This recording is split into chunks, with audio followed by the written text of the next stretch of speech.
you have Linda, Jim, and Frank, who are all past presidents of our club. Janet was a president of MOS, and Don is the MOS historian. So if they don't know what's going on, we're in big trouble. So, thank you very much for organizing this, Mike, and I'm really looking forward to this. And Mr. Vice President, back last September, Scott Young, searching desperately for programs for the club, thought, and I thought it was a good thought, that it might be good to find some old timer like me to stretch back 50 or so years to see what's changed in Montgomery County with respect to birding, birders, and birds. And I thought it was a great idea, and therefore I volunteered. I was strong-armed into doing this by Scott. And because I know a lot of the people, including the panelists this evening and lots of other people too, I thought it would be an excellent idea to give you a little flavor of what has changed. And a lot of things really have changed. Before I introduce our first panelist, let me tell you that my own experience with this club goes back to when I lived in Wilmington, Delaware. Back at the end of the 60s, I worked for the DuPont Company in Wilmington, Delaware. And then I took a job in Washington, D.C. with Cheryl Hoag's employer, the American Chemical Society. And at the beginning of 1967, which is the year when I joined the American Chemical Society, I took my then new and extremely unreliable British MGB sports car down to Kent Island, where I was hoping to see bald eagles. You may not recall, but 50 plus years ago, bald eagles were not as common as they are these days. And at one corner in Kent Island, I came across this group of birders looking at the sky, looking at a bald eagle. This is really exciting. And it turned out to be a group from what was then the Montgomery County chapter of the Maryland Ornithological Society. And the group leader, the trip leader, was Carl Carlson. He was a person that Donald will describe to you in a few minutes. Carl was the first chapter president and a fantastic birder, and somebody who was so cordial that once he discovered that I was going to move to Washington, D.C., he said, "You must come to our meetings. We hold our meetings in the Perpetual Building in Bethesda." The Perpetual Building is no longer there, of course. So anyway, that's my first introduction 54 years ago to this club. Anyway, our first panelist this evening is going to be someone who has been active in this club for a very long time, going back to the days of Carl Carlson, and he knew Carl extremely well. And Don is the historian of the Maryland Ornithological Society. And if there's anything about the society that is to be known, he knows it. So our first panelist is Don Messersmith. Go ahead, Don. All right. And you said you were an old timer. You're a young guy. Anyway, I'm going to call this the beginnings of the Montgomery County Bird Club and progress over the years. Okay. Can you imagine going on a bird walk in 1860 in what is now highly developed Montgomery County with Elliott Cowes and Prentice Webster as the trip leaders? They were the first people to accurately report on the birds in this area. And in one of their reports, they wrote, "The area all about was as primitive as the most enthusiastic naturalist could desire. On a good day, you might even see passenger pigeons and Carolina parakeets." Of course, that kind of wildland is long gone, and so are those birds. And Frank Witebski would talk about this change. More than 100 years later, in the 1960s, the late Carl W. Carlson, an excellent field birder in those days, wrote 19 bird finding articles in the Atlantic Naturalist, the ANS publication and journal. He included at least 7 sites in Montgomery County. This started him to thinking about forming a chapter of MOS in our county. So in 1964, Carl Carlson and Sarah Sugar Baker, her nickname was Sugar, founded the Montgomery County chapter of the Maryland Ornithological Society. They invited members of MOS and ANS to their first meeting in October 1964. The first annual meeting of the chapter drew 63 persons in March of 1965. Carl was elected president. I was among those in attendance and possibly or probably the last surviving member of that meeting. Carl Carlson led the chapter's first field trip that spring. It went from along the C&O Canal from Potomac to Sycamore Landing. The newsletter, which is now the chat, first appeared in 1967. In those early years before computers, every member received a postcard announcing the next meeting, time and place, and the speaker. Meetings were held in the basement meeting room of the Prudential Insurance Company building, as Mike said, at the corner of East-West Highway and Wisconsin Avenue in Bethesda. In 2003, after much debate and some objections, the name was changed to Montgomery Bird Club, a chapter of the Maryland Ornithological Society. Since its founding, 31 people have served as president. Field trips, always a popular and important activity, are continuing even during the pandemic. And Linda Friedman will talk about that later. Over the years, the checklist of the county's birds have been prepared reporting the numbers of species occurring in the county. In 1968, 147 species were on the list. In 1995, the published checklist listed 317 species. The latest list from the eBird lists 337 species recorded in the county.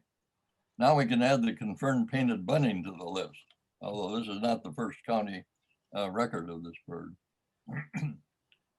The first county Christmas bird count was in 1955 in Seneca, and Jim Nelson will discuss the Christmas counts later. In the 1970s, Montgomery County birders and others tested field techniques for the new winter bird counts that Chan was developing. Later, some of these same people and others tested techniques for the breeding bird atlas being developed by Chan Robbins, who was then a member of our club. This large project continues with the third breeding bird atlas now underway, with Montgomery County birders actively participating. From 1972 to 1995, charter members Margaret and Maureen managed the only MOS sanctuary in Montgomery County. It is called Adventure, South River Roadway. With the help of about 180 volunteers over the years, they collected a huge amount of data on bird migration. After this, in May 2000, Gemma Radko and volunteers carried out a summer banding program targeting nesting birds. During the 1980s, Claudia Wilds, an internationally recognized authority on shorebirds and former club president, developed and published Finding Birds in the National Capital Area. This carefully researched and comprehensive guidebook set the standards for guidebooks followed. It was published in 1989 and revised in 1992. It remains a useful guide for birders in the region. In 1999, Linda Friedland, then club president, appointed a committee of 11 members to plan a project to produce a bird finding guide for Montgomery County. 24 other members and others volunteered to do various tasks to develop the guidebook. The first edition was published in 2001, and almost immediately sold out. Rather than print more copies, the club decided to produce an expanded and revised edition that was published in 2008. It contains a wealth of information about the geography of the county, a history of birding in Montgomery County, a quick locator chart, and most importantly, 17 major sites and 18 little treasures that are good places to find birds. In addition, there are sections on the birding year, species accounts, a checklist of county birds, and useful resources. At least 3 more county birding sites have been located since the publication of the second edition. The Montgomery Bird Club has about 300 members, several of these of whom are world travelers. Others, such as Bruce Beeler, are expert on the birds of New Guinea and author of the latest field guide to the birds of New Guinea. He's nationally known. There are a number of excellent field trip leaders, editors of the chat, dedicated officers, excellent bird photographers, interesting speakers at club meetings, organizers of the annual social, and many enthusiastic birders. It is a vibrant organization that continues meeting by Zoom during the pandemic. Thank you. All right. Thank you very much. Thank you very much, Don. In view of the fact that we have 5 panelists, I'd like to recommend that we hold questions, Evelyn, until the end of all the panelist presentations, just in case we're running long. You might be able to use the chat function on Zoom, which is at the bottom of your screen. Click on it and put in a question, then we'll know to remember the question when it comes to your turn. Also, Janet Willison has already recommended that you select speaker view when each of the panelists is speaking, and that's a very good idea. Our next panelist is Frank Witebski, who is another long time, you might say, member of the club, former president, a man who used to present some excellent presentations. I remember particularly one on woodpeckers that really turned me on to that group of birds. And he was asked by me to address the subject of how Montgomery County has changed in terms of habitat and places that we go to watch birds over the last 50-ish years. So over to Frank now.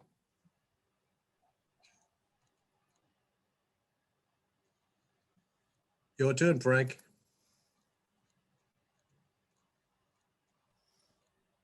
Okay, thanks, Mike. Well, I'm quickly going to go over some changes in Montgomery County land use. I can really only go back to the early 1970s. For one thing, that's about when some reasonably good maps appeared. And also it's around the time I first got here to Maryland. So I'll be emphasizing, of course, the impacts of those changes on bird habitats and on accessible birding sites. And I'll say a few words, particularly about 2 new tools for accessing some of these sites, both in for finding them and in terms of finding out what birds are there. I really owe a special thanks to Marsha Watson, who provided me with many of the maps that you'll see and gave me all manner of other sorts of useful information. So in the next few maps that you're going to see, this is the key in terms of colors that you'll see on the maps.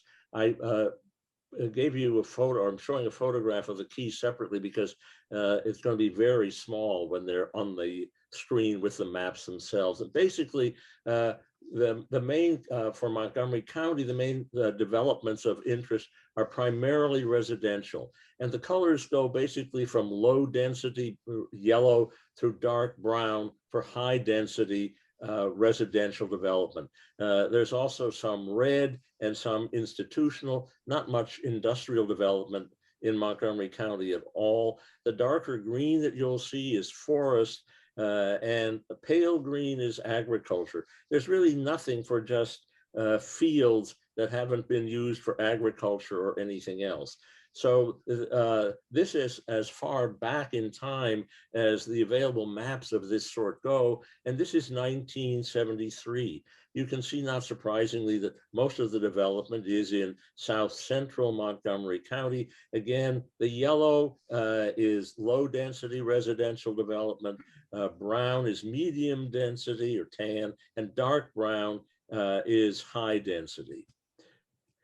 Now, in 2002, there's obviously been much more development since 1973. Again, most of it is, not surprisingly, a residential, since I guess it's really largely a bedroom community or a bedroom county. So you see there's been a tremendous amount both of low density and medium density development with some concomitant commercial and institutional development. Again, the green here is forest, all this other pale green is agriculture.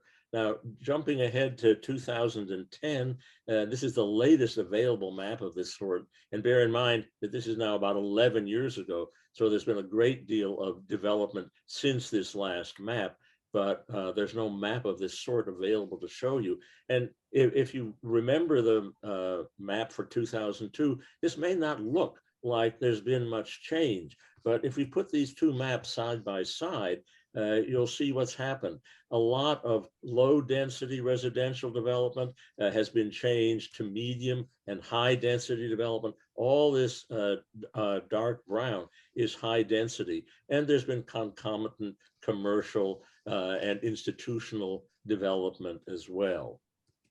Now, the Department of Natural Resources of Maryland also has this map for what are called targeted ecological areas. It's really quite an interesting concept, but there's not enough time to go into that. Anybody interested can look at the website down here, which explains how these areas are selected. Basically, these are important ecological areas, important in one way or another, and there are areas that are prioritized for conservation, preservation when possible, rather than just pell-mell development. Now, what I've also done is gotten some Google Earth photographs over time of various different places. This happens to be right near where I live.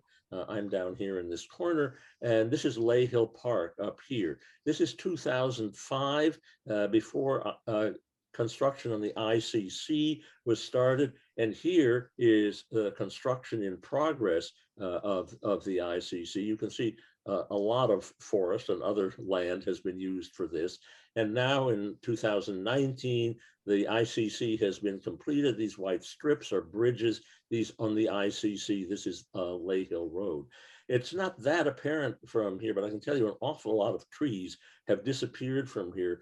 When I first moved into this area, I would regularly hear great horned owls in late fall, early winter, right from the deck of my little townhouse. It's been years since I've heard a great horned owl around here. And of course, this is just a tiny strip of the ICC. Looking at this a little bit differently, this is a current aerial Google map view of the area beyond Potomac. This is River Road, of course, and this is Pennyfield Lock Road, to give you some idea where this is. And I'm sure at one point, essentially all this was forest, but there's been a tremendous amount of land clearing. Some of this, I think, is just grass. Others may be areas used for horse pasture. Maybe there's some farming here. And this is an area of mainly mega mansions. These little blue dots that you see, if you got closer, wouldn't be so little. And they're, of course, swimming pools. Now, to look at changes over time, this is one of the earliest maps for this general area that I could find.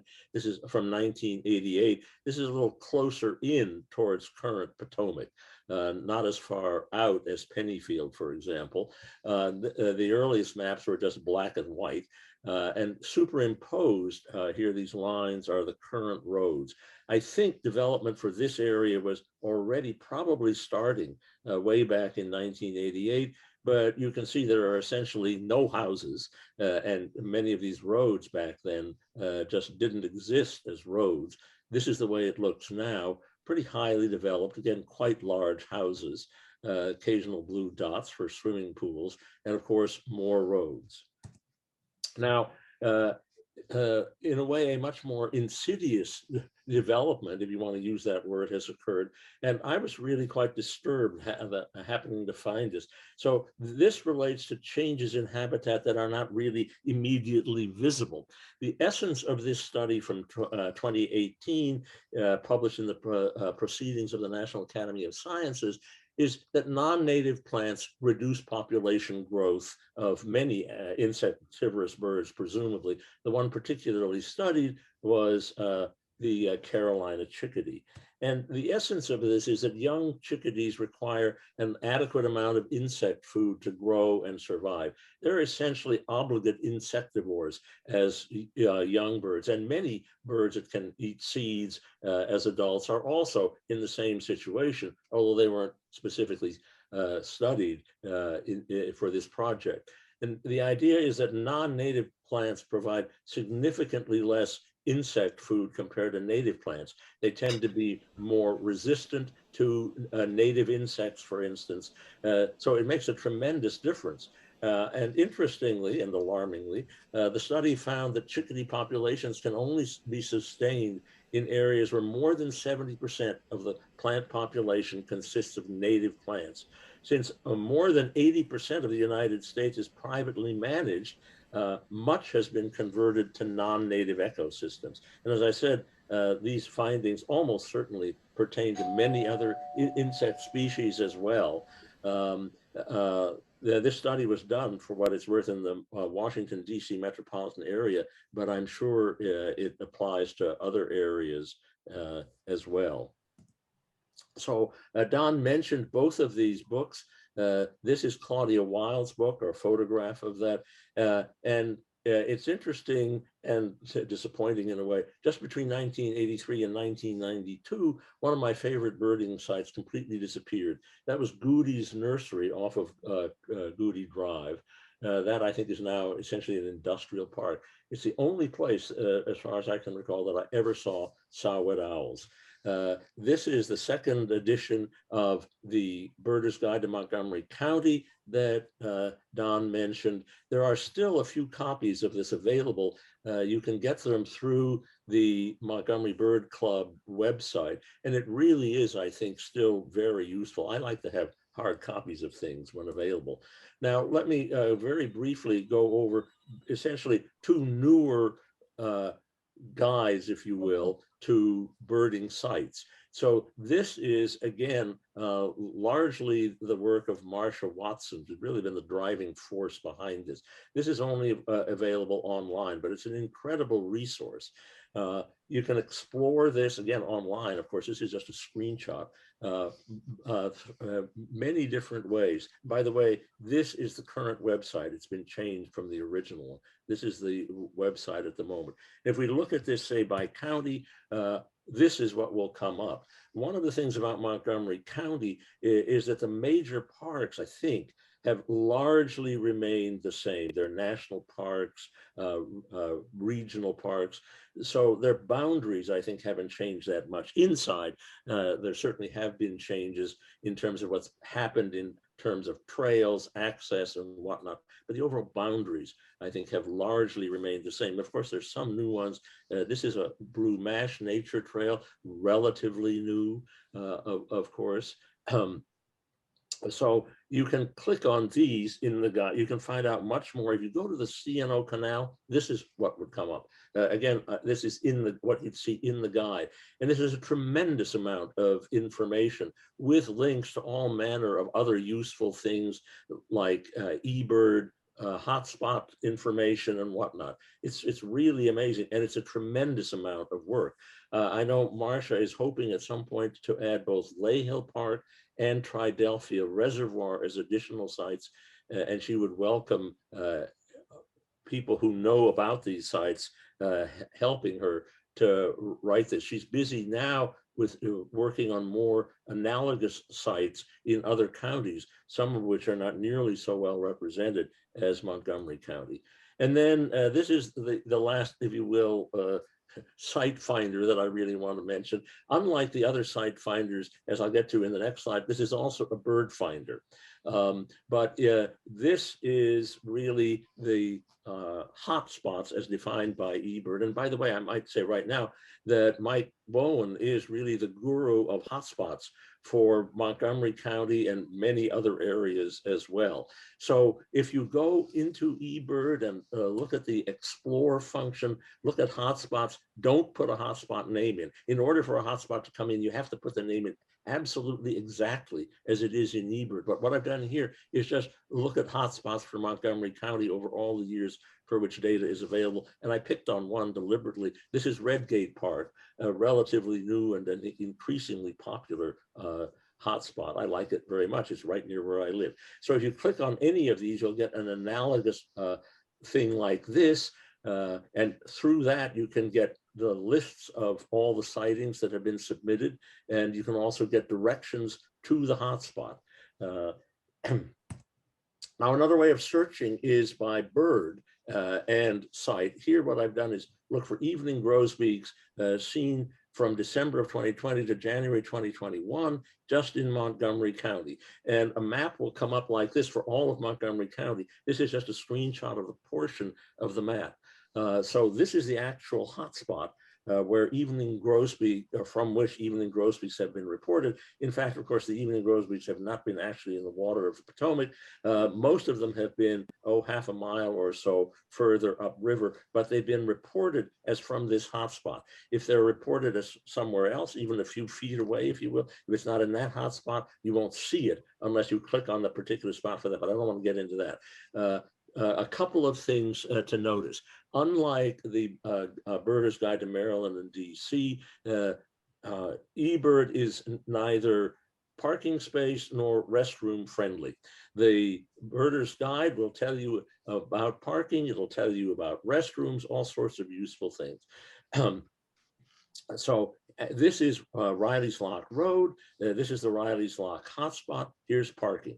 Now, one thing additionally about eBird is that the sites use Google Maps to tell you how to get there when you ask for directions. And what Google Maps will do is send you down the closest road.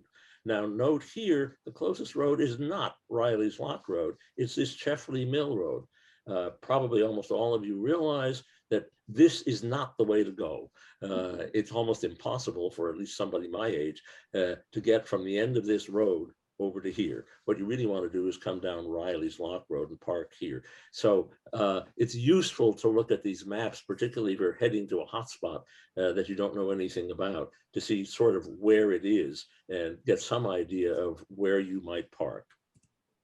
So over the years, and it's been more than 70 years that I've been birding, of course, not all of it has been here in Montgomery County, birding has changed in ways I could never have imagined when I first started. You probably all know what's going on here. This is a group of, by my count, roughly 25 birders. Notice that this is not exactly a wonderful example of physical distancing, but everybody is so excited that they want to see this bird. You probably know already what it is, but people, it's just impossible to keep social distancing or physical distancing when you get that excited and you have to stand in more or less one spot in order to see the bird at all. So what's also really different, and years ago I couldn't have imagined this either, these are not telescopes, these are telephoto lenses. And almost everybody, well, not most of the people here, really want to get a good picture. So I'm not sure it's such a great thing in some ways, but I think the photo has almost replaced the bird in terms of what is most important for many people. Now, I was in this group a few minutes before I walked away, turned around and took this picture because that, of course, is what I wanted to see. You saw Evelyn's very nice picture a little earlier. But now it's possible, really, I would almost say this is not really so much birding as bird chasing, where many people are after exactly the same one individual bird, not infrequently, or perhaps a small group of the same kinds of birds.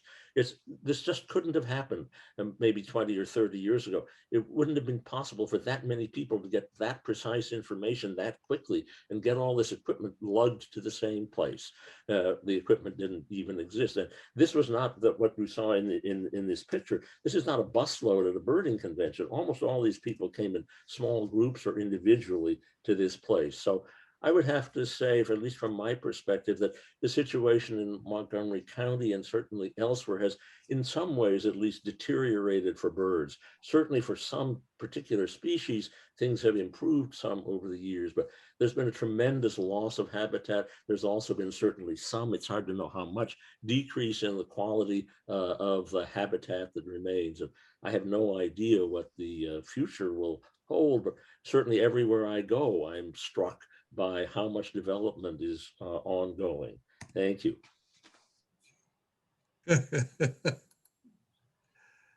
Yes, thank you very much, Frank. You made some excellent points there. And as the hotspot editor for the whole of Maryland and Delaware and Washington, D.C., there's a few things that we have to do, including moving the exact location of the hotspot to someplace at the end of a road, so people don't try to get from Shifley Mill Road across to the canal by wading across the canal there. As I said before, I think we ought to keep questions until the end, until all 5 panelists have presented.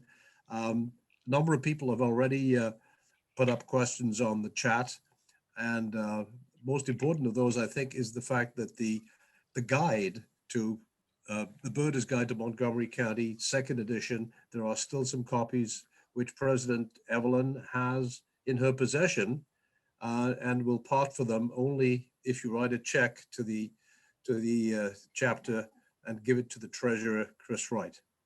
So our next presenter is Janet Millinson, who, as Scott said earlier, was president of the Maryland Ornithological Society, and she had previously been a state director from our chapter. And we've asked her to talk about the relationship between the chapter, this chapter in particular, and the state organization. Janet, all yours. Thank you, Mike. I grew up in Montgomery County, and although our family picnic, vacation, visited relatives all over the state, my loyalties were with Montgomery County. So when my husband and I moved back to the area in 1990, after 15 years away, I immediately called up people I wanted to be in a Christmas count and so forth. And John Bierke, who was the compiler for the DC count, said, the group you want to join is MOS. And so I did. Now, one of my initial impressions is that all the men were named Don and all the women were named Helen. But I joined anyway, even though my name is not Helen. And I was very impressed by the members, because we had people, as have been said, like Claudia Wilds. Let's not forget Lola Oberman. And, we have so many people who are world travelers, but there was still this generous sharing of knowledge. And I've also enjoyed the occupational diversity of the chapter, people from all walks of life coming together to pursue our common interest in birds. It's great. So in 1997, I became a state director. I think Gary Nelson was the one who nudged me into that. And I do remember, I don't recall what date Don said, but I do remember in the late 90s in the council, there was maybe it was before I was a state director, but there was discussion of changing the chapter name from the Montgomery County chapter of the Maryland Ornithological Society to something a little friendlier, like the Montgomery Bird Club. There was the Baltimore Bird Club and so forth. But at the time, there were some people in the club who felt that would I don't know, let in the hoi polloi. You know, we didn't, but eventually we did change it and the world did not end. Participating in state board meetings really opened my eyes to how we take our resources for granted. And here in Montgomery County, we think we're smarter than everyone else, which is true. I mean, for the county as a whole, you know, we do live in a bubble of entitlement and privilege. And what was funny in the state meetings is Janet Shields was the secretary then. And whenever she'd present the minutes, several of us from Montgomery County would speak up and say, you know, Janet, there's a typo here, or that's not exactly what it was. So finally, after, you know, enough times of this happening, she would send it along to the Montgomery County people before presenting the minutes at the meeting to just get it over with. So one year when I was president at the annual conference, I gave Janet a certificate of appreciation from the Montgomery County nitpickers, because that was sort of one of our traditions. Now the MOS chapters, it's kind of like having a large family. Baltimore Bird Club is of course the oldest sibling. They were the first chapter when the club was established in 1945, and they don't let other people forget it. I think of Howard County as the honors student taking all AP classes. They do everything, you know, 110%. They wouldn't be satisfied with a 4.0 average. It would have to be 5.0. And then there's all the smaller chapters that are kind of like the kids who are in the back row at the family photos. So in 2002, I became state vice president and president from 04 to 06. During my tenure, probably the most memorable event was the Northern Lapwing Frenzy in Frederick County. Some of you may have memories of that. And it was, you know, reporters calling up. There were people from, I don't even remember how many states, who came and were parking on the farmers' property and things like that. Also, that was the time when we were approached by the developer who wanted to donate the land that has become the Piscataway Sanctuary. Excuse me a moment. Now, there were several issues, key issues I tried to address during those years, and I won't say I had success, but things have improved since then. First, communication with and among the chapters. Now, today's electronic options are much better. There's a Google group for board members. You know, we all get notices via MailChimp from Evelyn, for instance. The chapter presidents communicate more often than just at quarterly meetings, I believe, you know, quarterly board meetings. And the website, of course, is much better. There are more inter-chapter events now, and we can find out about them online. We can, you know, do things like this, attending virtually. I'm guessing that not everybody here is a member of this chapter. And normally, you know, you might look at the calendar and say, hey, this looks like a wonderful program at the Howard County chapter meeting, but I am not going to deal with the Beltway and, you know, I-95 at rush hour. So that has really improved. And of course, annual conferences were always a way to meet people from other chapters, but not everybody could go. And as Frank just finished telling you, you know, we now have eBird, we now have, you know, it's not a hotline you have to call every day and find out what's happening. You can get notices right on your phone. Besides communication, another issue that I think is still something, there was no proactive fundraising. We are a 75, 76-year-old organization. Admittedly, we're all volunteer, and we've gotten some very generous bequests, but you don't have to be dead to donate to MOS. Now, of course, it is easy to donate quickly online, and you know, conveniently online, but still there's a way to go. I mean, the catch is, even though we're a nonprofit, we do not qualify for most grants because we are not serving the community, we're serving our members. But again, we've had members who have the skills to do fundraising, but they do it for their work. It's very hard to do this. And I will say, again, we're in Montgomery County. We have a lot of members, which I'll get to in a minute, but the smaller chapters, just things that seem easy for us are a stress to their resources. The third thing that really concerned me and is gradually getting better is outreach to increase our membership. There used to be a lot more members than there are now. And, the advantage of this pandemic is a lot more people are becoming conscious of what's going on in nature. There, more bird watchers. We'll once they can get back into the bars and restaurants, we'll see if they still care about birding. But I got from Marianne Dolan, who has the membership figures for the state.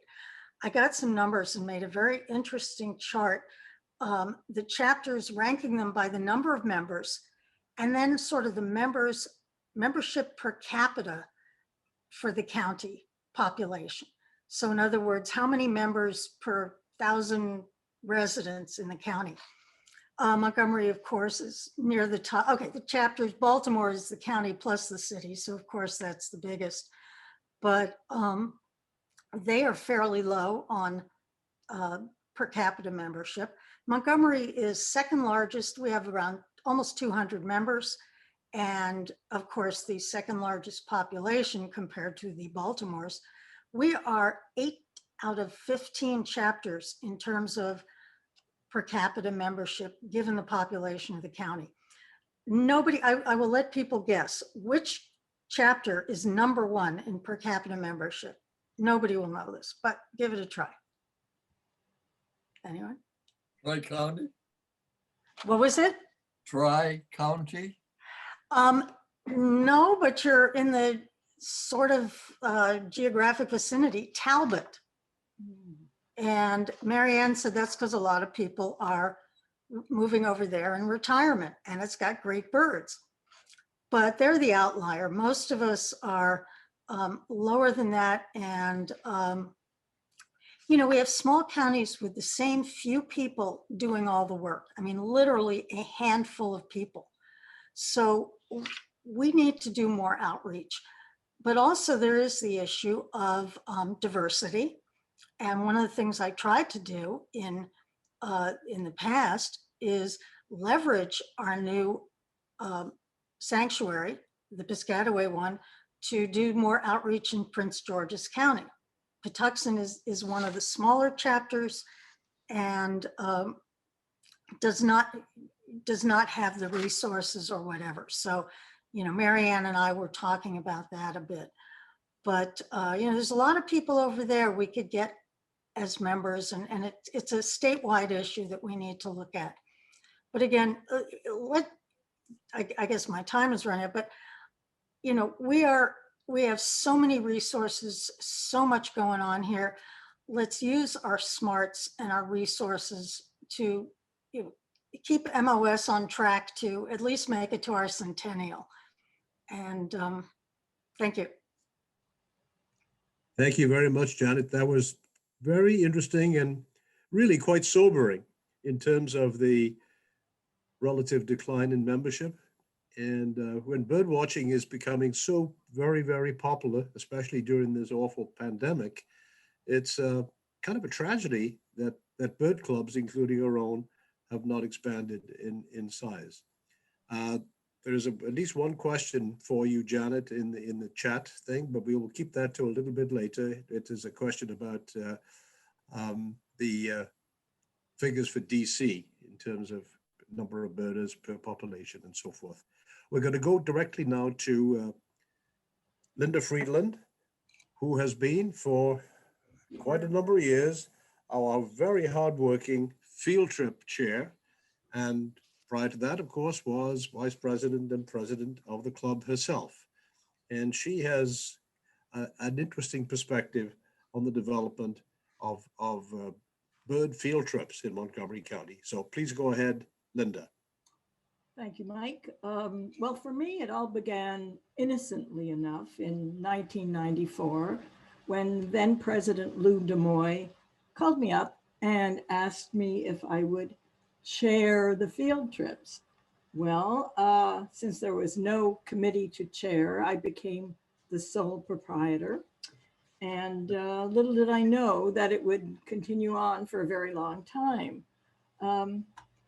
The field trips at that point in the club had become kind of a patchwork of self-led trips and mainly local and not drawing a huge amount of participation. But as Lou pointed out to me, he said the lifeblood of our club, two things, the meetings and the field trips. And the field trips, that's where you really get to not only gain birding skills and find out about good birding spots, but make friends, take advantage of the great leaders and feel more connected to the club. And I think this is true for everybody. You really don't get a chance at a meeting to talk too much, but on the trips, you really can. So I jumped right into this new role that I had. And of course, being younger, and just going ahead with it, went and asked the Claudia Wilds, the expert in the area, our whole area for shorebirds, to lead a trip for our club to Bombay Hook, which she did. And as it turned out, this was her last trip that she ever led, because she had cancer at that point and didn't live too much longer. But I got involved with many leaders, people that I didn't know or got to know. And it was slow at that time. It was a little harder to set up the schedules, to work out the, who was going to lead at what time and where. It was slow going, mostly done by phone in those days. It was a little bit before email became so easy.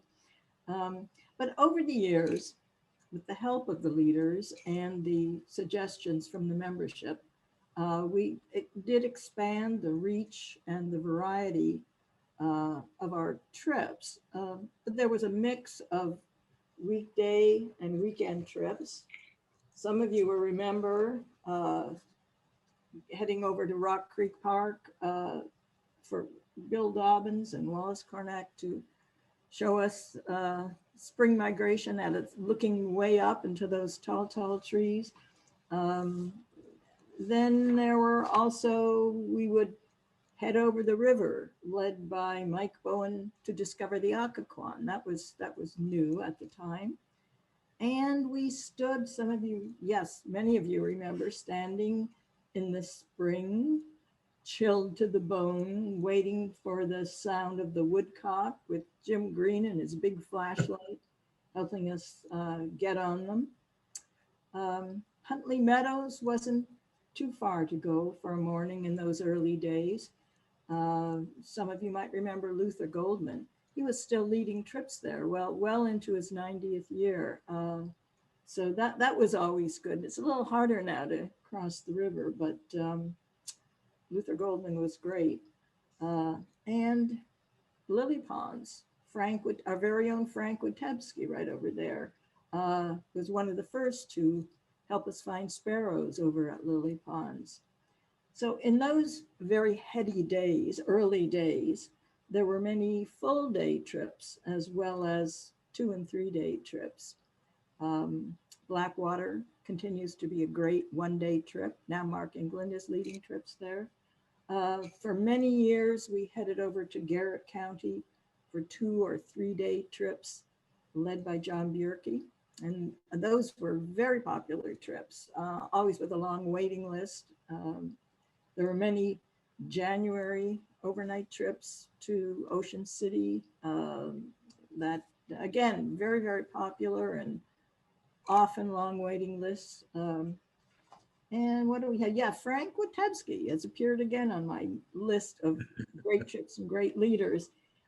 from 1997, he had to refresh my memory about this, to 2006.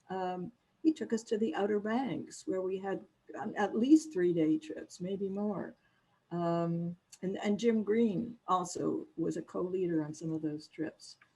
In addition to those, the different places and duration, we also started to look to get some specialty trips. So Mike Bowen over there started the early bird trip on New Year's Day into the district. That's not this year, but for the past 15 or so years. And also came up when a couple of our presidents, past presidents, died way too early. We decided to have memorial trips to honor these presidents, Hugh Haynes, Lou DeMoy, you will remember well. Specialty trips, birding by ear in the spring over at the C&O Canal originally, now at Hughes Hollow. Paul Woodward does that. Things like a biodiversity walk. I wish Bill Hubick and Jim Brighton could do it again, but they did one year take us to Frederick County. So we didn't just look at birds, but we were looking at trees and bugs and everything else. That was great. There've been a lot of joint trips, which we are a part of MOS, as Janet Melanson has pointed out so beautifully. And so Marcia Balestri led some trips, Frederick, Montgomery, to Lily Ponds, Les Roslin to Talbot, ANS, many joint trips with ANS, the Hawk Watch and Jug Bay, for example. We went to Calvert County for many years, I think 3 or 4 years at least. And Sue Hamilton led us there. And over in Charles County, George Jett and Gwen Brewer.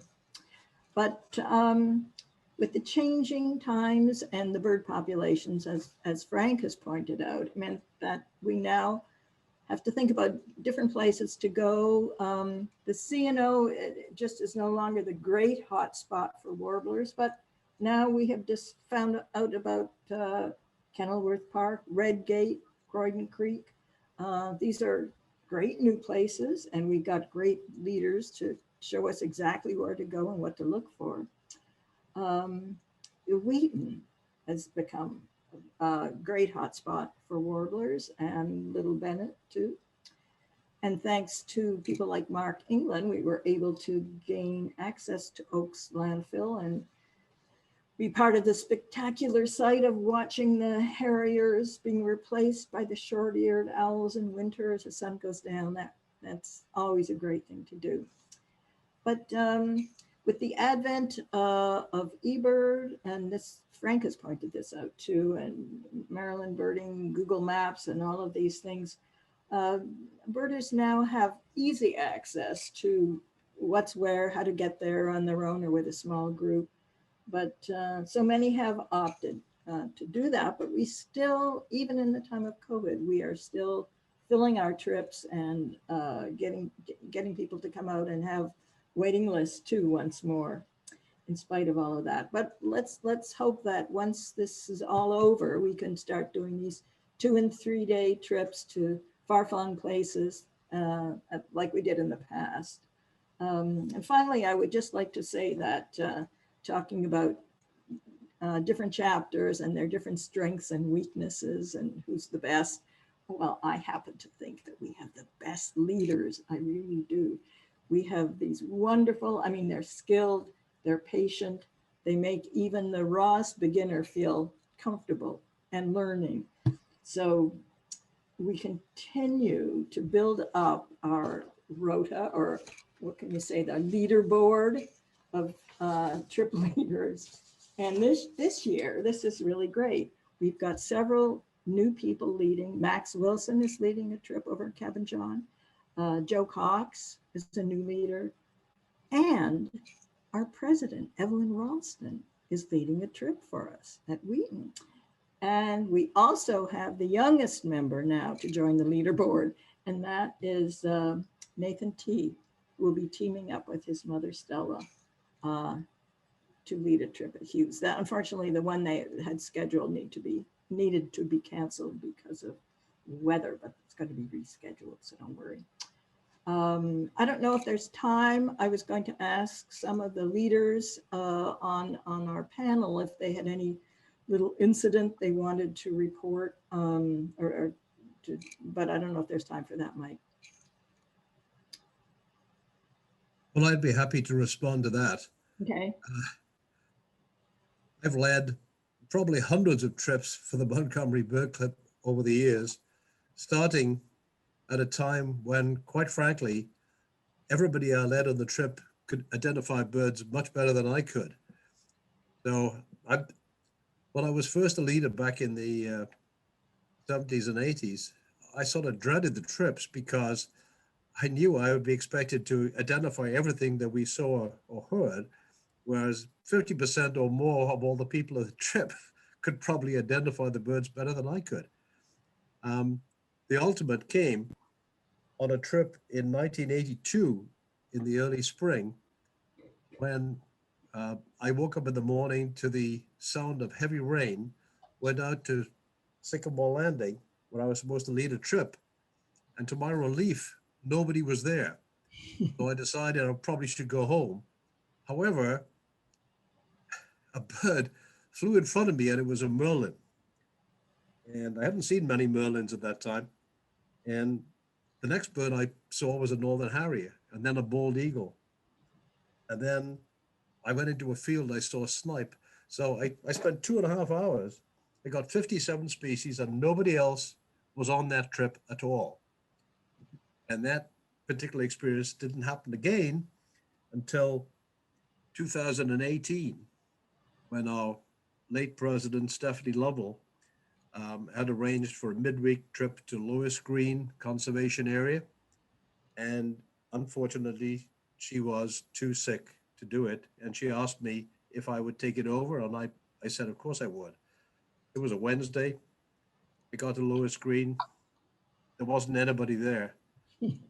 So I went on the trip by myself, and I had 34 species, including a yellow-billed cuckoo, which I could photograph. So that's my experience of trips where nobody came, but were nevertheless very good. And I want to thank Linda very much indeed for all she's done for us, both as a president and as a leader of field trips for the last few years, and for her presentation this evening. Thank you very much, Linda. Thank you, Mike. Did you have a tale you wanted to tell? Well, I have a little one, but first I would like to also echo something that Mike had said. I led a number of trips where I was both leader and sole participant, but that was long ago. And I do want to thank you too, Linda, for everything you've done for so many years for the club. Unfortunately, I felt I had to stop leading trips quite a few years ago now because my hearing was so bad that not only was I not sure what the bird was, I couldn't even hear it at all. And it was increasingly difficult for me to walk as quickly as almost everybody else could. So it didn't work to be a leader and behind the rest of the group. Anyway, this one little incident occurred many years ago. And I don't really remember the details, but anyway, this was, well, at Riley's Lock or Seneca. I can't remember whether the focus was just on warblers or what, but at any rate, we had just crossed the little bridge at Riley's Lock and we heard a warbler and I said, aha, a parula. It was fairly easy to find. It was just at the near end of the turning basin, fairly low down. I didn't even raise my binoculars. I mean, I knew what a parula looked like and I wanted to try to get everybody else to see it. So I described what they should look for, this little warbler with a blue back and a green patch on the back and broken white eye-ring, wing bars, white wing bars, yellow chin and throat and upper breast, this nice band across the breast. After a minute or two, when it seemed that everybody had seen it, well, I was a little puzzled because nobody said anything. Nobody asked any questions. So finally, I looked at the bird myself through my binoculars, and lo and behold, it was a cerulean, not a parula. Thank you, Frank. Well, maybe Don, did you have a tale to tell, Don? Just a real quick one. One time I was leading a trip to Hughes Hollow, and it began to rain. And so there used to be a little falling down shed. And so we all crowded in there and in the rain. And I was going on and on about birds and everything, you know, and I kind of looked around and I said, "Do you want to go home?" And they all said, "Yes." End of the trip. Good one. Yeah. Okay, thanks, Don. Thank you, Linda. In view of the time, I think we should go on to our last panelist and thank him for his patience up to this point. This is Jim Nelson, who not only is a past president of the chapter, but who has been for the last, well, you can tell us how many years, the compiler of the Seneca Christmas bird count, which is one of the bird counts on which our members take part. Another one is, of course, the Sugarloaf Mountain count, which Janet Millison is the compiler of, and which I have been from time to time a counter on. So Jim has been asked by me to review the results of the Seneca Christmas bird count over the years and to see how that reflects on the change in bird diversity across the years in Montgomery County. Jim, over to you, please. Okay, thank you, Mike. All right, I'm gonna tee this up here.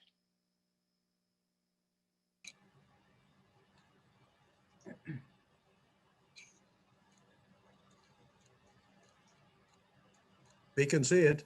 I know, I'm trying to get it started.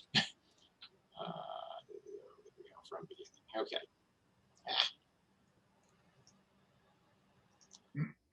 Pardon my mouse technique, there we go. Okay. Okay, so as Mike said, I'm going to speak about changes in Montgomery County bird life as reflected in the trends from the Seneca Christmas bird count. And as Don mentioned, the count started in 1955, so it's older than the bird club itself. And I'm guessing, I haven't had a chance to really dig, that the origins were probably through the Audubon Naturalist Society originally, and then it slowly morphed into more of a responsibility for the Montgomery Bird Club. Just to quickly give you a sense of, let's see, oops, sorry. Unfortunately, this slide is not a good size. I want to give you a little sense about the circle, because when you talk about how the count has developed, we have to understand this portion here is in Virginia.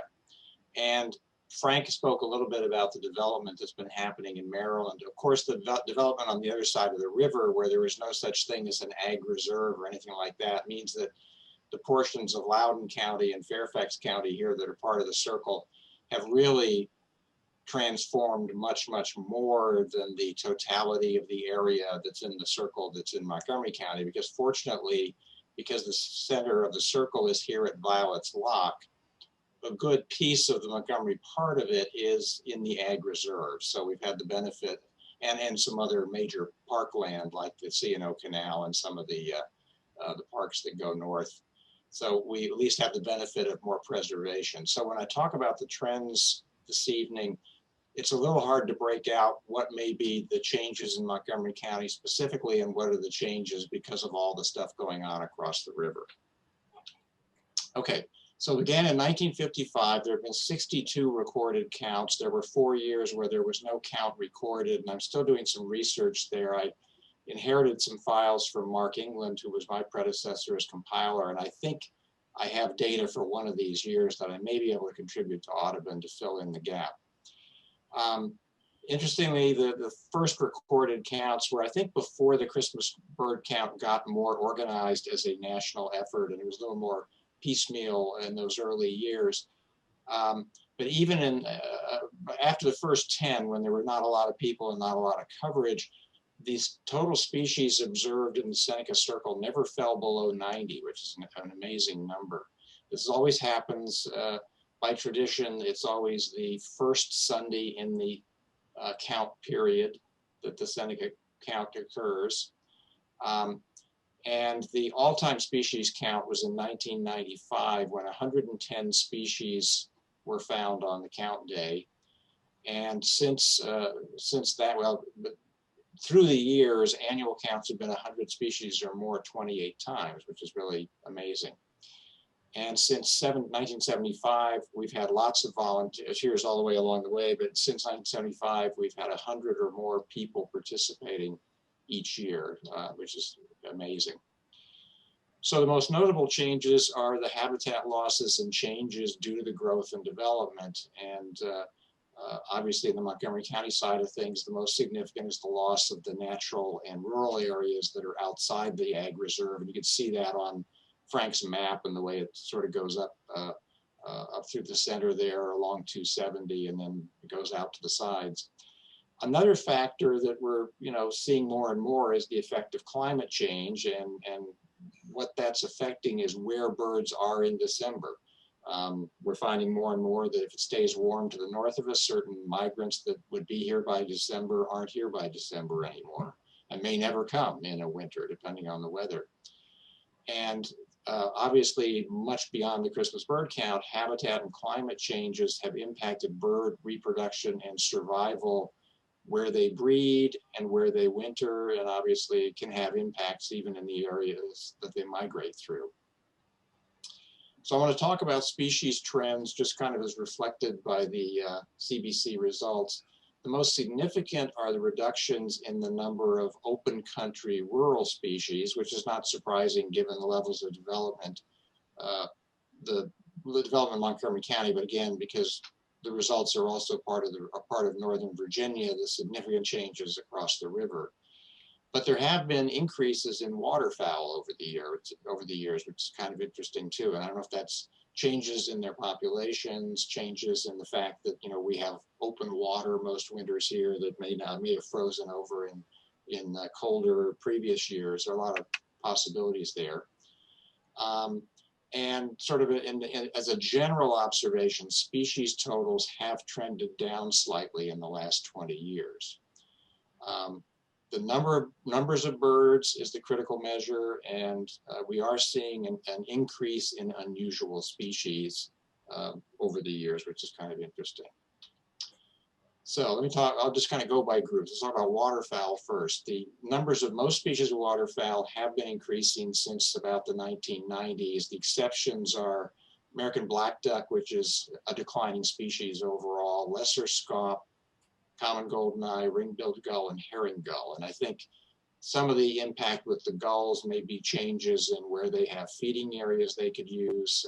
Ring-bills, certainly you see a lot of them in agricultural areas, so you would have found more of those before. Changes in landfill practices are probably having an impact as well. But certainly the more open water in December, better reproduction on the breeding grounds, those are all going to have factors. One of the really interesting ones is double-crested cormorants. They didn't even appear on the Seneca CBC until the year 2000. They just weren't wintering this far north.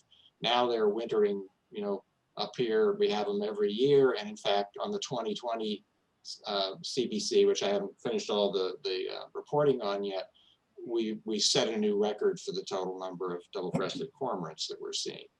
So that's a clearly warming winter climate effect. Let's talk about country species. I couldn't come up with a better term, but years ago, you expected to have northern bobwhite. But they started declining significantly in 1995, and that's clearly, the changes in habitat, and both in the amount of the farm edge hedgerow kind of habitat that they would use, and just some of the changes even agricultural practice where agricultural was still going on. Ringneck pheasant, which is of course an introduced species, but was common after it was introduced, was basically gone since 2004, with the exception that we now have them pop up one or two at a time, generally in McKee-Beschers Wildlife Management Area, because the Department of Natural Resources is actually releasing them there for hunting. There's been a nice slow increase in wild turkeys since 1998. They've become more common.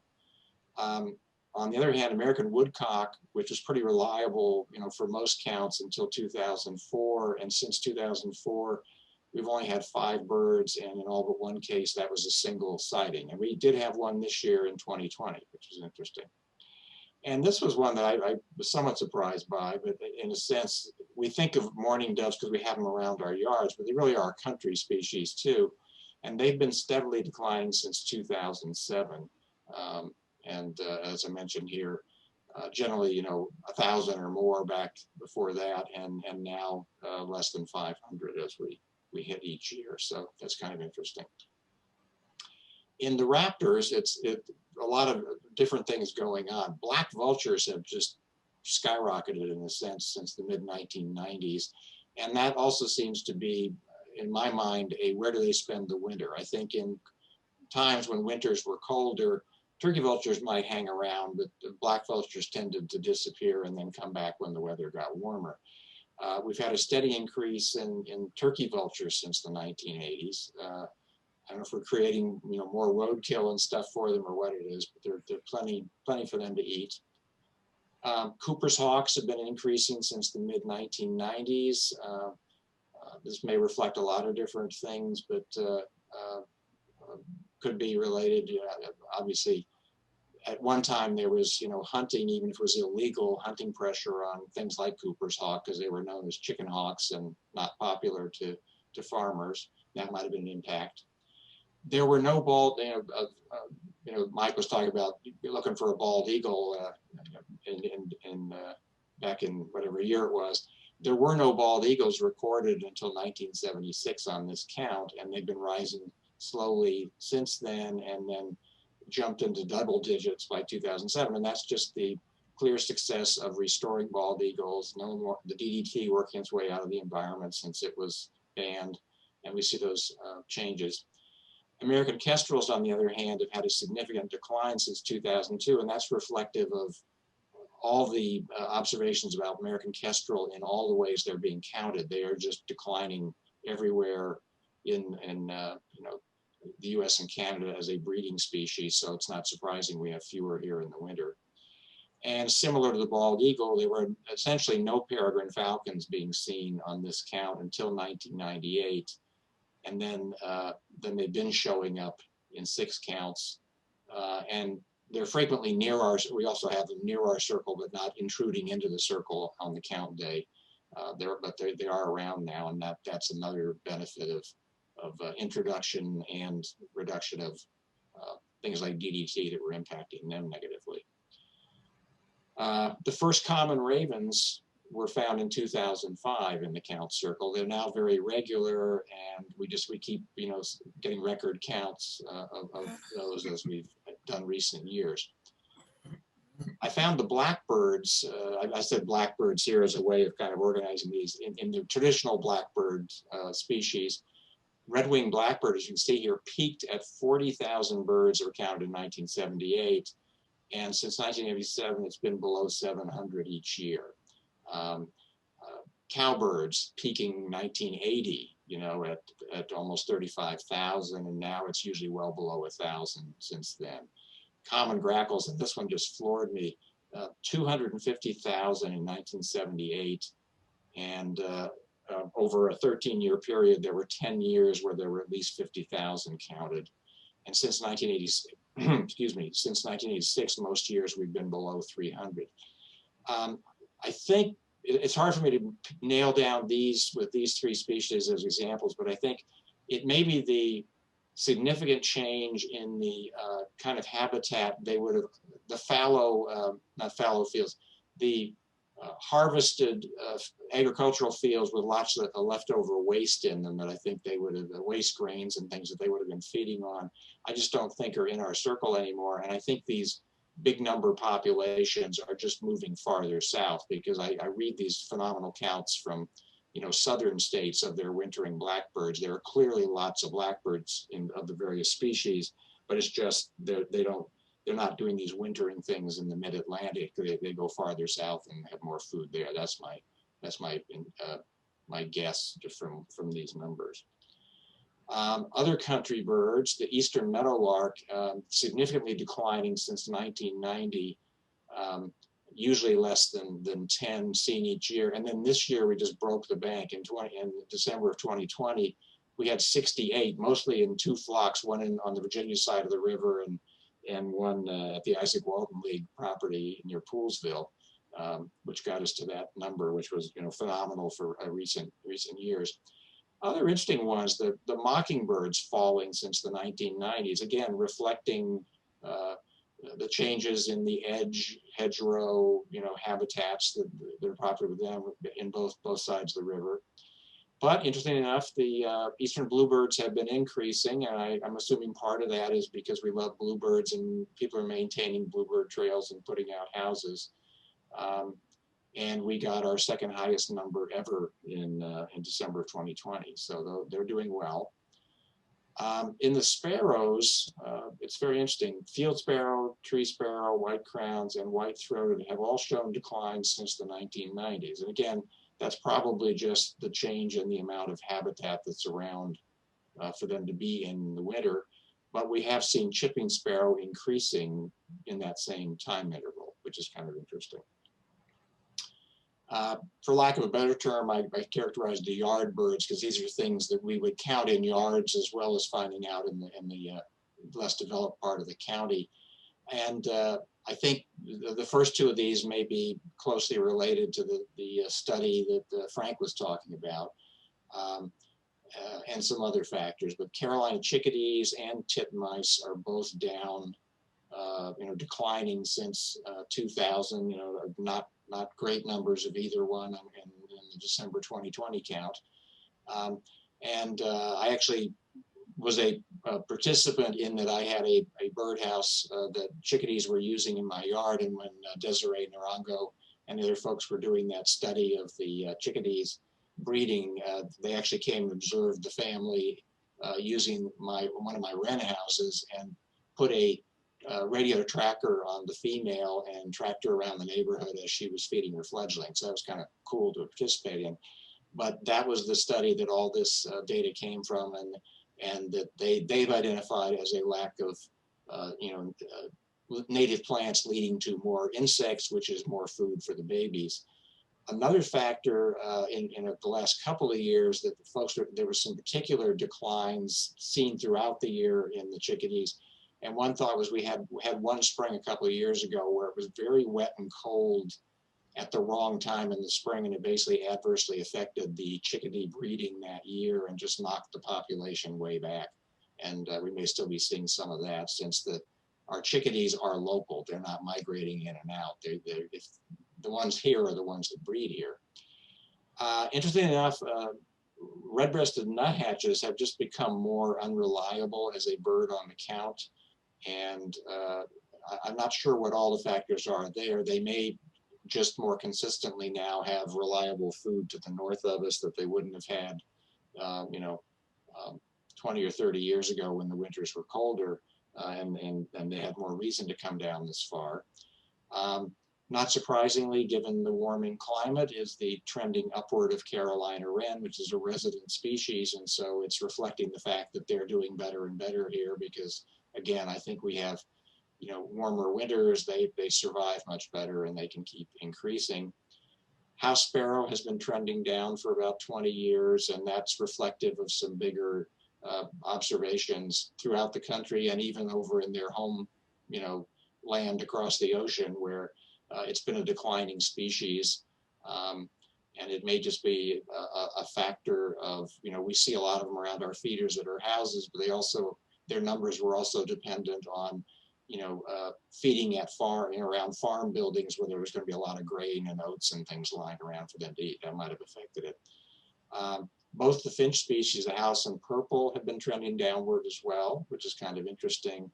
But goldfinch has remained pretty steady in terms of its numbers. So my final observation was I was expecting that what I would find looking at the years of data was that we would be getting more unusual species now given the warming of winters, and we would see more lingering warblers and things than in years past.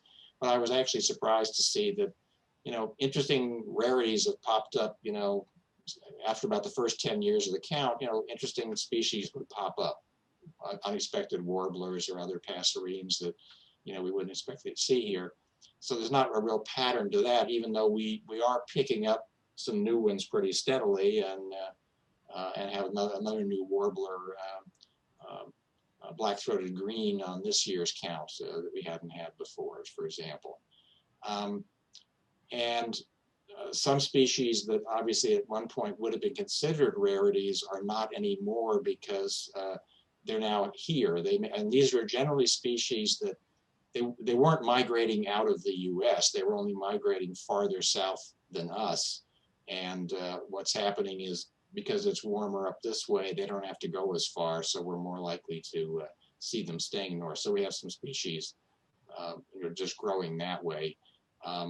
Ravens are not exactly an example of that, because ravens are historically, when European settlers first arrived in the New World, ravens would have been found all over our area and out to the coast. But with the cutting down of forests and just all the results of the settlement time, they sort of were pushed back into retreat into the up into the Appalachians, and they've now slowly been coming back this direction. So they're not really an issue this way.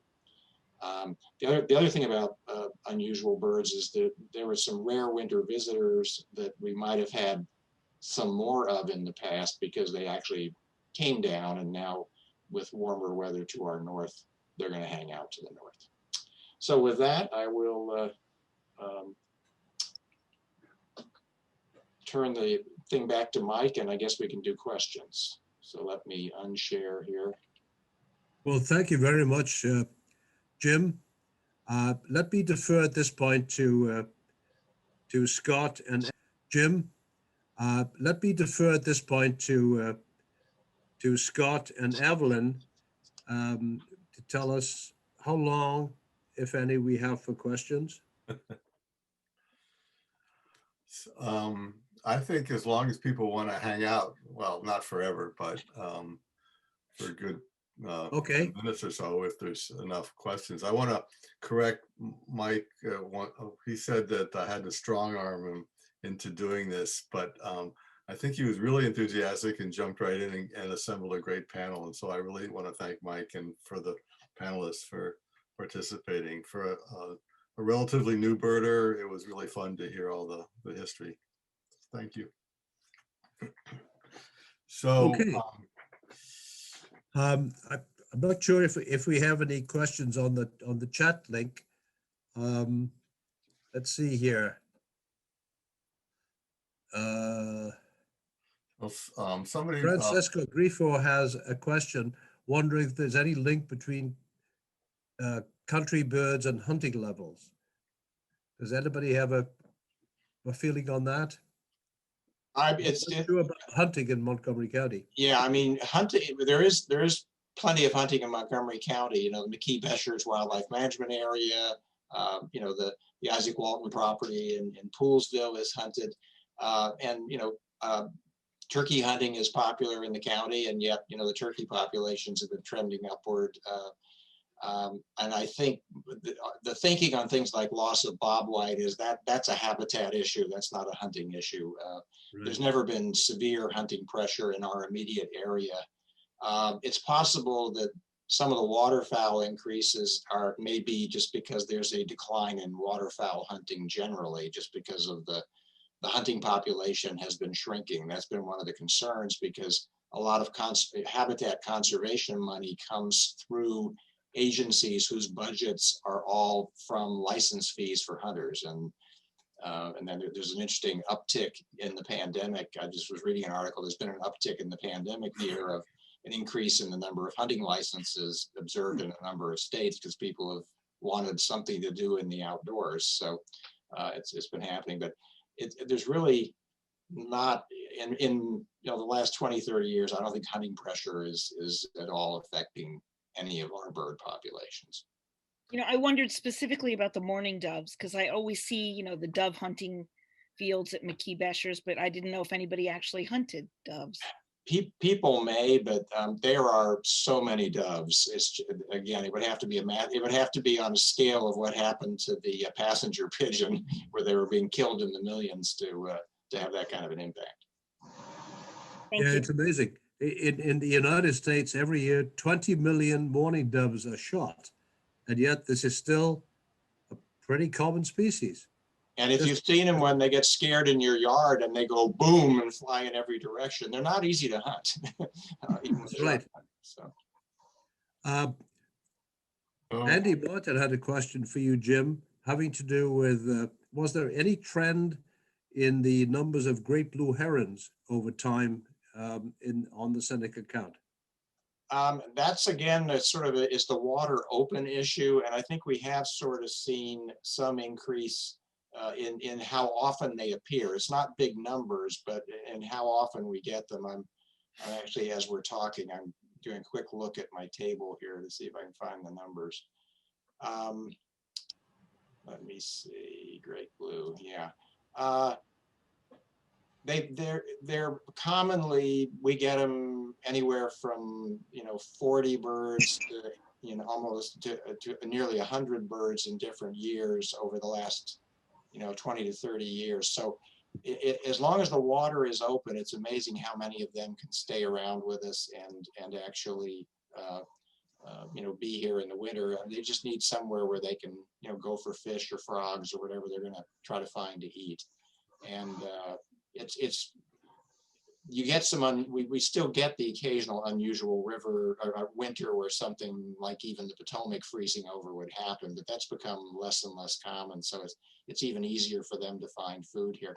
What's interesting is when you get the occasional great egret to hang around, and we have had great egret a few times, and we do have the family of sandhill cranes that's now become regular the last 5 or 6 years on the count that are sleeping over in Algonquin Park on the Virginia side, and then coming over in the daytime to Montgomery County Ag Reserve to eat. And we weren't having basically we had no sandhill cranes until the last decade, and now they're becoming regular for us, albeit only 2 or 3 birds.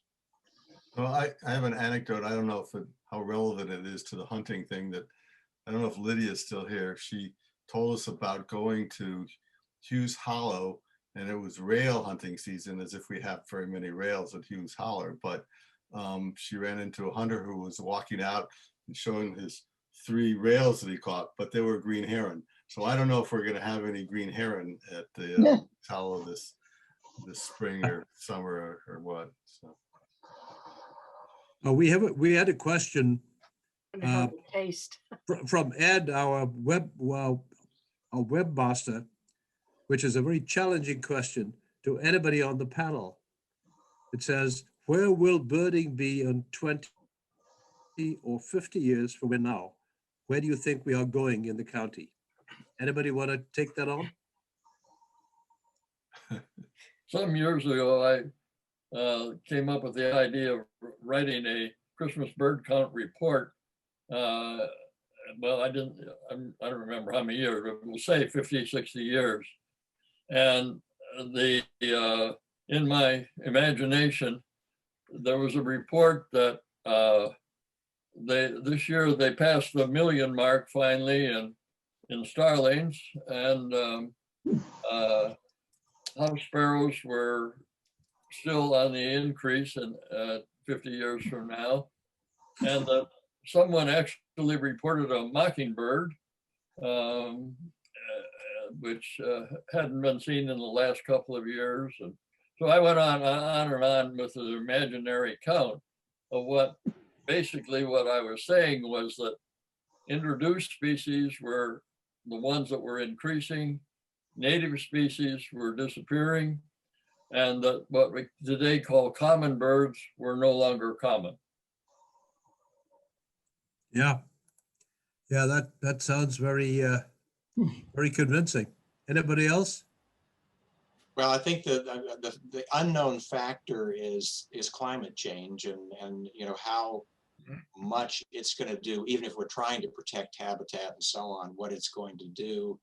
I mean, populations of migratory birds are going down because of what's happening in breeding grounds and wintering grounds, and you know, you read now about, you know, major warbler fallouts 40 years ago and compare it to the numbers of warblers we're seeing now. We can't even conceive of the numbers that, you know, were seen at one time during migration in places in the mid-Atlantic.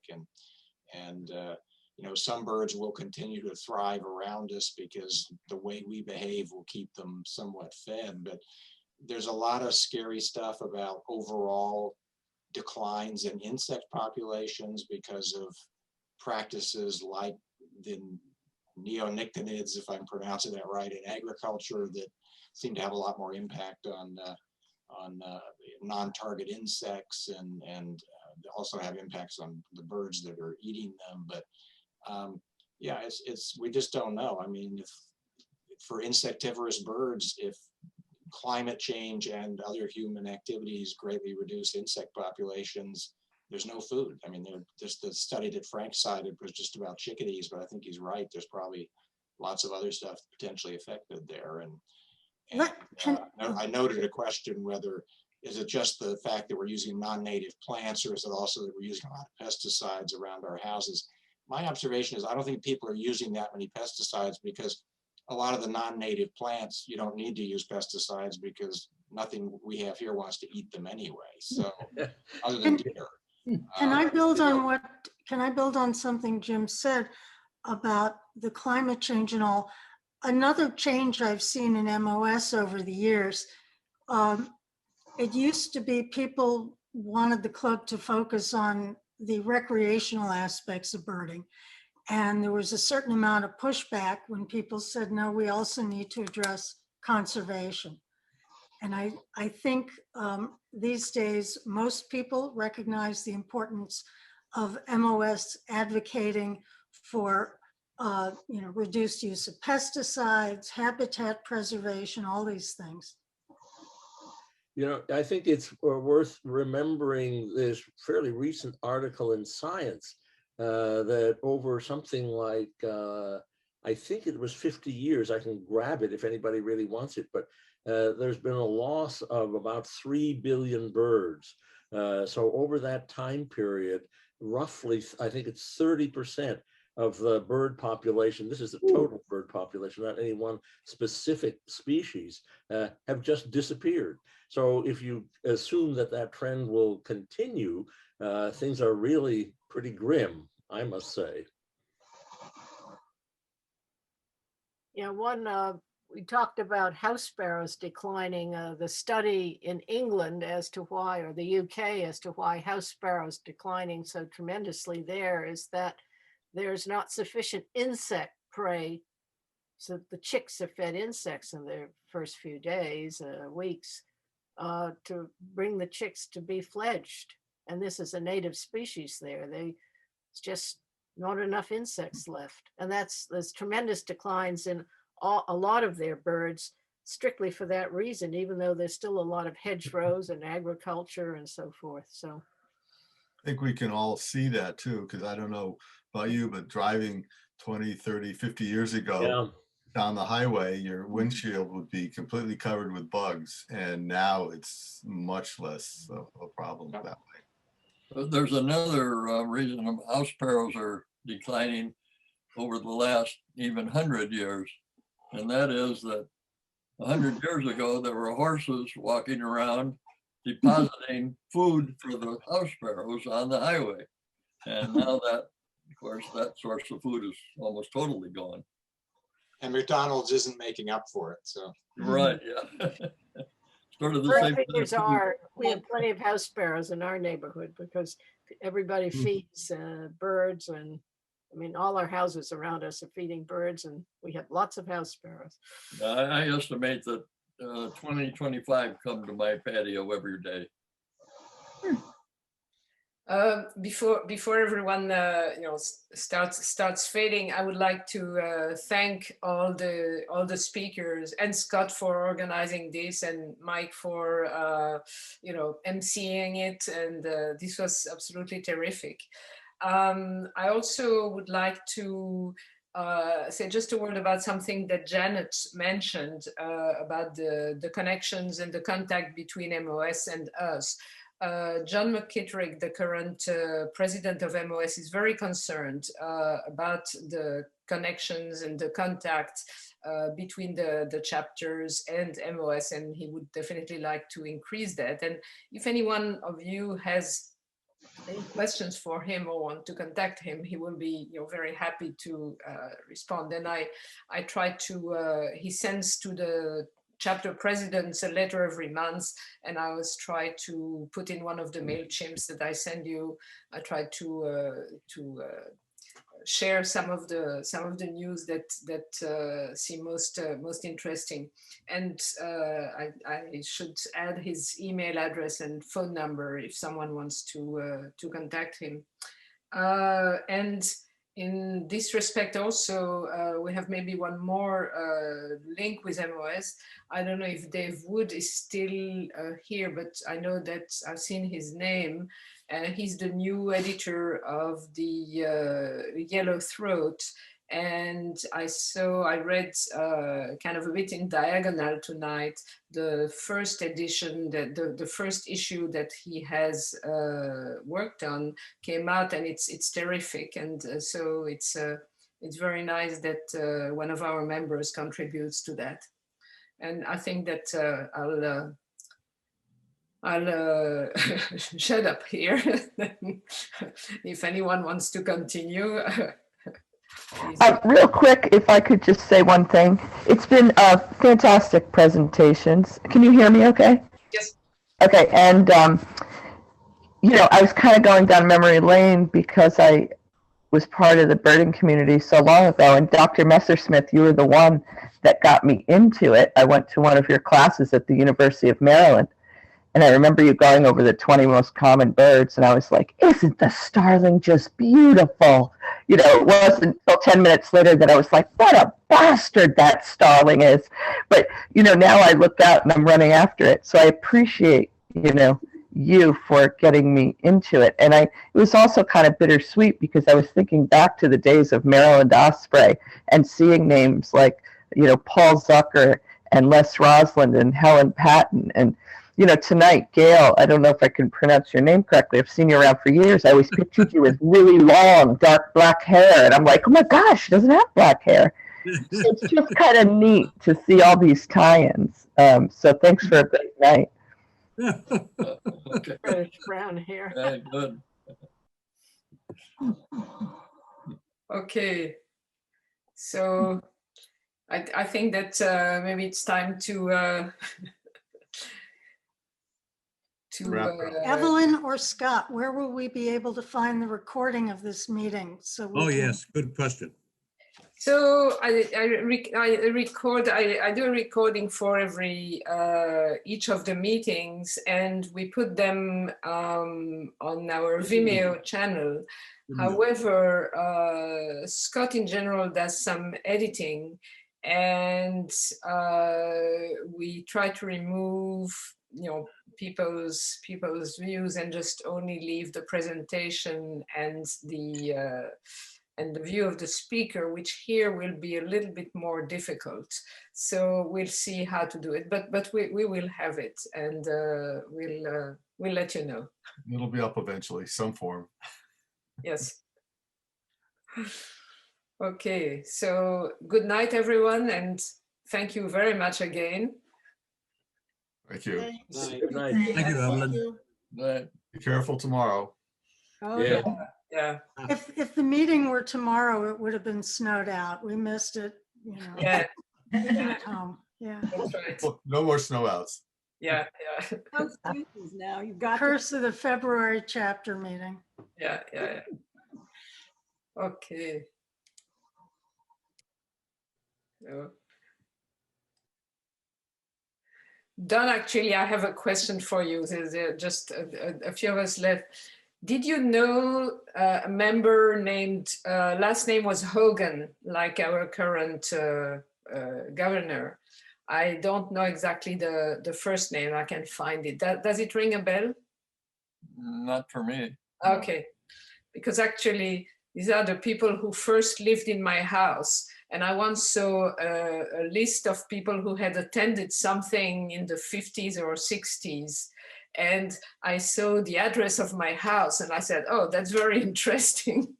I have a lot of the membership lists from way back that we use for the 50-year awards at Yeah. MOS. Yeah, And what year would it be that this Hogan lived? I don't remember. I have to try to find it again. All right. Well, if you find it, I have lists that go back to the 1960s. Okay, that's great. Okay, nice seeing you. And Okay. Good night. I will now end it.